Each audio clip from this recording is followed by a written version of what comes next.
Heaven sent. As the years roll on, and I begin my smooth transition from a young millennial to a well-seasoned boomer, I've entered many different phases throughout my lengthy gaming career. Starting at the tender age of 4 years old, I was already well privy to titles such as Sonic the Hedgehog on the Sega Genesis and DuckTales on the NES. But my love for gaming came to full fruition once I had received my very first PlayStation just a year later. This was a life-changing moment for me, and what started as a hobby later became one of my most beloved passions in life. Video games are everything to me, but just as anything else that we love in this life, there's going to be plenty of ups and downs. And while many of my fondest memories have been spent in the company of some of my favorite games, I've still found myself wondering at times, do I even enjoy this anymore? Now I'm well aware that I'm not the only one that's felt this way. Between countless gaming buddies of mine having this same questionable outlook, to the massive influx of complacent gamers in present day, it seems as though people are rapidly losing interest in a hobby that once gifted them so much joy. And while most retro enthusiasts will be quick to point the blame on the state of modern gaming, I don't think it's that at all. While I do prefer older games myself, I know good and well that we have plenty of modern offerings that are still enjoyable to play. But if it's not the games, then what else could it be? Well, that's what we're here to discuss. So if you've been feeling a bit bummed about your lack of interest, or just simply are looking for a way to enjoy playing again, I've compiled a list of some ways I was able to regain my love for this magical hobby once more. And hopefully, it'll do the same for you. So fear not, my friends, your passion for gaming can still be saved. And without further ado, let's get to it.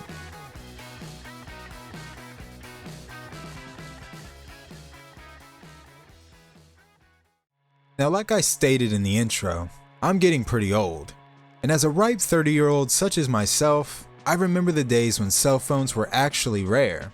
So rare that pretty much the only people that used them were businessmen. And that was pretty much it. Now this started to change around the new millennium, with the infamous Nokia phone becoming an affordable option for consumers at the time. And this indestructible brick of technology was pretty much the beginning of what will become the cell phone craze. Whereas people were dependent upon landlines before, now we can make calls from anywhere and at any time, but for a pretty hefty price. I mean, text messages used to cost around 10 cents a message at one point. Yikes. So as you can imagine, people were using their phones quite sparingly, but as time went on and the technology evolved, phones were becoming more sophisticated and cellular plans were looking much more affordable. And with this evolution, the popularity of cell phone usage has been rapidly increasing ever since. Now I don't need to explain much further on how we got to where we are today, with these little mini computers that we carry everywhere. And while they may seem like an essential part of our everyday lives, I truly believe they do way more harm than good. Studies show that people who are on their phones more than 7 hours a day are twice as likely to be diagnosed with depression and anxiety, with over 71% of teens with heavy cell phone usage being at higher risk for suicide. And not only that, but with the many popular apps such as TikTok, Instagram, and Twitter giving our brains a constant flow of dopamine hits, it's no surprise that we can feel so unenthused by the things that we once cherished. This process of training our brains to receive constant stimulation is almost that direct result of cell phone usage. And with many of these apps being designed to become addictive, it can be hard to put the phone down at times. But what does this have to do with gaming? Well, let me ask you something.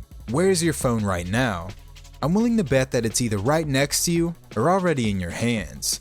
And whenever you're trying to sit down and enjoy playing a game for a while, how many times have you caught yourself endlessly scrolling between multiplayer matches, or even pausing the game just to stare down at your phone? This is something that I used to do constantly, and for the longest, it ruined my gaming experience. If I wasn't playing a game that couldn't keep me heavily stimulated, such as a battle royale or a shooter, I just couldn't focus. And as soon as a match ended, I would immediately pick up my phone and start scrolling through the same feed I just looked at 10 minutes ago. And this is mainly because of the damage our phones do to our brains. And while some may argue that video games are no better, as they also provide artificial stimulation, the difference in video games is that most will force you to make use of your brain, rather than just vegging out and ingesting content. This brings a healthier sense of stimulation, as well as earned gratification, rather than the type that social media provides. Now, I'm not saying that phones are the devil and that you should avoid them at all costs, I'm just saying that you shouldn't be surprised at how much more you will enjoy a game if you can allow your brain to just focus on playing, rather than becoming distracted. So whether you're trying to regain a passion for gaming or even just looking to feel better throughout your day-to-day, I definitely recommend either keeping your phone out of reach whenever you're at home or work, or try to cut down on how much time you spend scrolling. I promise, it will be greatly beneficial in the long run. And while it may be hard to cut down at first, you'll later be thanking yourself that you did. But this is only the beginning of the many tips I have for you in this video. And this next one, I'm sure will resonate with every single one of you. So let's get to it.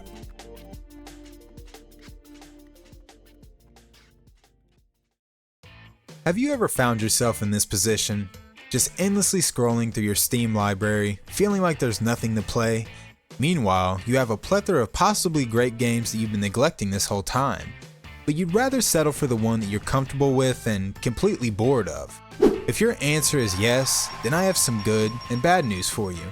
The good news is you're gonna make it. You're gonna enjoy playing games again. But the bad news is, it might be time to quit your favorite game. Or at the very least, take a lengthy break. Allow me to explain. I covered a similar topic to this in my Dark Side of Gaming Nostalgia video, in which I touched base on the concept of comfort games and how they can inhibit your happiness while gaming. And while a comfort game can be a great thing for us to enjoy throughout the years, it can also be a bit of a double-edged sword. I'm sure you've heard of the term everything in moderation. Well, obviously, that applies to the things that we love as well.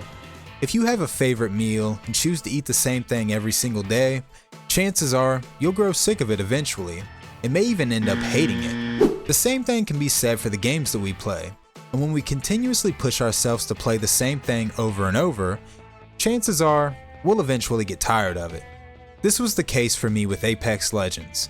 I played the game every single day, from the moment it was launched all the way up until 2023. I found myself in a routine with the game and had grown completely tired of playing it. But rather than taking a break or finding something new, I just stayed complacent and continued on my path of insanity.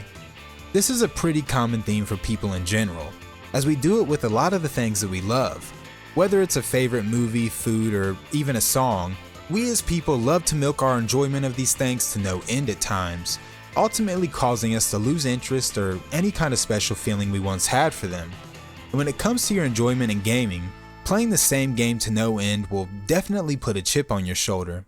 So if this sounds like something you can relate to, you're probably wondering how you can fix it. And it's simple. Try something new. Uninstall that game that you've been mindlessly playing for so long and switch it out for a totally new experience. But Vincent, it's not that simple. I have too many choices. Well, I can definitely agree with that. It can be hard to make a choice on what game to play when we have so many readily available to us at all times. But what personally helped me out of my own rut was exploring other genres of games that I had no prior experience in before. I started giving RPG games more of a chance, whereas I had never really played them before. Sometimes when you play something out of your familiar realm, it can make the gameplay experience that much more engaging. You're more curious, intrigued, and may find yourself having little to no interest in going back to the game that you were so stuck on before. And it doesn't always have to be something completely out of your comfort zone, just as long as you're giving something new a shot. But as we stated earlier, it can be difficult to make a choice on what we should play, since most of our platforms are always throwing an endless amount of options our way, which brings me to my next tip. Pick something and stick with it. Now we've all been there before. You're staring at your computer screen or TV with a giant list of games that you already own. And I'm sure at some point when you were buying the majority of these games, you had the intention of playing them right away, but instead, left them on the back burner while you played your tried and true. This is something I had never taken notice of until I discussed it with a group of my friends one day. We were all talking about our playlist, or the list of games we were looking to eventually complete. All of us were guilty of having a steep collection of games we'd either started and never finished, or the long list of games that we were interested in playing but hadn't even fired up once. And it made me think, how common could this be? Well, I'm willing to bet at least half of the people viewing this video can relate, and are currently sitting on a goldmine of gaming pleasure. My realization of this had come around the time that I got back into retro gaming, which would eventually lead to me making this channel. But what excited me most about retro gaming and emulation was the fact that I was going to finally get to play all the games I wanted to as a child. So from all those years of going to Blockbuster and EB Games in the early 2000s had led to me keeping a mental note of all the games I wanted to eventually play. So I wrote down the ones that I could remember and started playing them one by one. And while I used to have a hard time with finishing a game due to the sheer amount of other options I had, if I was enjoying this game I was working on at the time, then I would see it through to completion before moving on to the next one. This way I wasn't jumping around or losing focus on how much I could enjoy my experience. I just told myself, what's the rush? We don't have to play every game all at once. Just focus on enjoying one at a time, and the next one will always be there when you're ready. And coming to terms with that realization can be very helpful for someone who feels overwhelmed in choosing what they want to play. And that feeling of being overwhelmed is typically what causes people to repeat their actions and play the same thing that they're already used to. It can be a vicious cycle, but it's as simple as stepping out of your comfort zone, trying something new, and if you enjoy it, then finish the game. A lot of people may claim that games were better when we were kids, and that we only enjoyed them because of how young we were. And while that may be somewhat true in certain aspects, I believe gaming was much more enjoyable back then because our choices were far more limited. Usually whatever game we had available, we'd be playing for a long time until we could buy a new one. So find a game that you've always wanted to play, take your time to enjoy it, and make the most of your experience with it. I promise, you'll be happy that you did.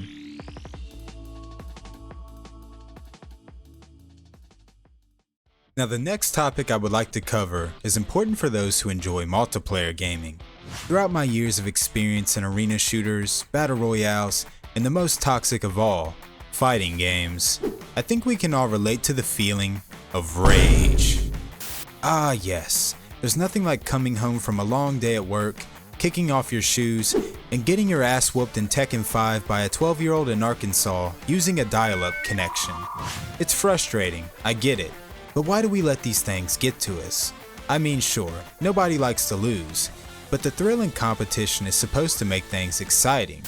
Well, truth is, no one can be the best, and sometimes you're gonna get stomped into the ground. And while this may be easy to accept whenever we're fairly new to a game, it feels like the more experience we gain and the better we get at something, the harder we start to push ourselves. And this can be great, you know? It's always good to push yourself to improve and take things to the next level. But sometimes, we can be a bit too harsh on ourselves. I took note of this when playing an old FPS game with my buddies back in the day. When we first started, we knew we sucked and there was really no pressure in winning.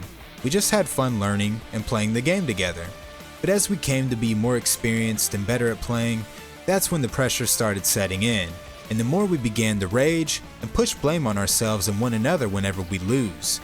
This started to make playing together quite unenjoyable, but even when I found myself solo, I was still getting upset when I couldn't meet the standards I was setting for my in-game performance. It was frustrating, and it really made me miss those simpler times of learning the game and just having fun with it. Then I realized, oh yeah, it's because I wasn't taking it so seriously. You see, it's normal to set expectations for ourselves, but you shouldn't just beat yourself down or get upset every time you fall short. And not only that, but sometimes these feelings can manifest in even more toxic actions, such as putting others down. But I'm sure we've all had that random teammate who's taken their frustrations out on us before. It's jarring, and sometimes people don't take it too kindly. But more than anything, it will surely ruin any gaming experience you seek to have. I know I already said it before, but with the point of video games being to have fun, that should be your number one priority. And if you're one of those people who believes it's impossible to have fun when you're losing, then maybe video games aren't for you. Because just like anything in life, the foundation of any gaming experience is built on trial and error. You can't appreciate those wins without enduring some losses. So if you find yourself getting overly frustrated in a game, just try lightening up and remembering that the true goal is to have fun. Unless you're in esports, then it's kind of your job to win. But my point is, have fun, quit stressing, you've got a job, bills, and gas prices to worry about.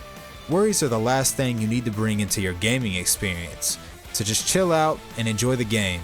You win some, and you lose some. Now to my fifth and final tip for this video. And even though we're here to discuss ways that you can enjoy gaming again, you may be a bit shocked at what my final piece of advice is. Simply put, Do something else. Don't spend all of your time gaming. For the love of God, go outside, take up a new hobby, learn to play the clarinet. I don't care. Just do not spend every single moment staring at a screen and wasting away in your chair. Now, I may be coming off a bit harsh here, but I'm only saying this as someone who spent their entire 20s staring at my computer and almost losing my love for gaming entirely because of it. As I had stated before, I've been gaming for over 80% of my life, and when I graduated school, I stopped skateboarding, playing drums, pretty much everything I loved doing. I moved hundreds of miles away from my closest friends and pretty much turned to gaming to fill all of my time. If I wasn't at work, I was gaming. When I was at work, I was thinking about gaming. I didn't want to leave the house because I wanted to play games, and I even lost some of my relationships because of it. Just like anything that we enjoy, we can become addicted, and gaming was definitely an addiction for me at one point. Not to mention, with statistics showing that people are making fewer friends than ever before, a lot of us are turning to digital relationships and simulated worlds for comfort. It's a sad truth, one that I heavily related to. And you may be saying, but Vincent, I really do enjoy playing games 24 hours a day. It's fun. Well, that may be true at the moment, but I'm here to tell you, it won't last, my friend. Just as we had touched on before, when you involve yourself with the same activity over and over, you become desensitized to it, making something that was once so fun and exciting to now become a mundane activity. And I eventually found myself at that point with gaming. I would take a week off work for vacation and spend every waking moment of it in front of my PlayStation 4. And by the end of that week, I can't even describe how depressed and burnt out I would feel. It was horrible, and looking back, I didn't even realize what I was doing to myself. But eventually I got to a point where I couldn't enjoy gaming at all, and with it being a crutch for me for so long, I felt incredibly hopeless. Luckily, I was able to look back on some of the things I enjoyed in the past, such as riding, skateboarding, and urban exploration. I started getting out of the house a bit more, visiting bookstores, going to skate parks, and just adventuring throughout my state. These little changes in my behavior and planning were exponential in restoring my love for video games once more, and even more so, refreshing my lust for life. There's absolutely nothing wrong with having a favorite hobby or loving to play video games. It's still my number one passion. But as they say, everything in moderation is key, so spending all your time gaming is a surefire way to burn yourself out and possibly ruin its entire experience for you. I suggest thinking about other ways you can spend your time on a weekend, maybe revisiting an old hobby or trying something new, and then whenever you get back home, your gaming sessions will be so much more enjoyable. You'll appreciate the experience even more, not to mention you'll be living a much fuller life. No one is meant to be stuck in one spot, so get out there, try something different, and enjoy life, my friends.